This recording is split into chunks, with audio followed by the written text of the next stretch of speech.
បើថាក់ស្អីទី7បានមែន ថាអស័យខ្ញុំការខែត្បូងអីគេជិតលេខ6នេះទេឯង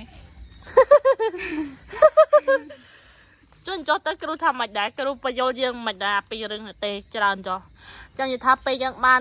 លេខល្អប៉ុន្តែបានទេឯងចុះសោះល្អដែរ អត់ដឹងទេតែខ្ញុំលើថ្នាក់អស័យនឹងគេនិយាយថាចែកគេបានលេខ6ហើយនៅធ្លាក់ទី អើវាខ្លាចពេកទី12ចុះដែរវាខ្លាចទី12ចុះដែរ ខ្ញុំក៏ធ្លាប់និយាយចាក់ដៃតែមកពីទេវាថាមក ចុះគ្រូគិតប្រាប់យើងមិនដែរពេលចុះទៅគិតមិនមែនថាអាស្រ័យលើអានោះណាក៏មិន ខ្ញុំអត់ដឹងណាខ្ញុំបានទី គិតតែគ្រូនិយាយជាទូទៅគ្រូដែរបញ្យល់ពីរឿងនិទេសនោះមកយើងអត់ ក៏អត់ដែរបញ្យល់ផង មកចុះម៉ែ អត់ដែរបើយកទៅគាត់នេះគាត់មកខុសទៅលើតលេខតែបានលេខតិចតបានលេខតិចហើយគាត់គិតថាអ្នកនឹងសោះប្រកាយហើយ អញ្ចោះសរាច់សរួចនៅតែឲ្យតែបានលេខតិចនៅតែបកែនៅតែនេះហើយមែនអត់ បើថ្នាក់ខ្ញុំវិញគេបើកពយងឡើងបាននិទេស3 ស្រីក៏ប្រុស ស្រី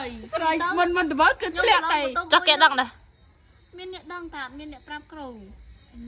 មិនទៅគឺធ្លាក់ តែយ៉ាងហោចណាស់ក៏នៅតែមានអ្នកនិយាយទេមែនអត់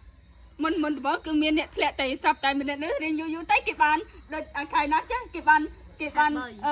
លេខ4 ចុះបន្ទាប់ពីខែវា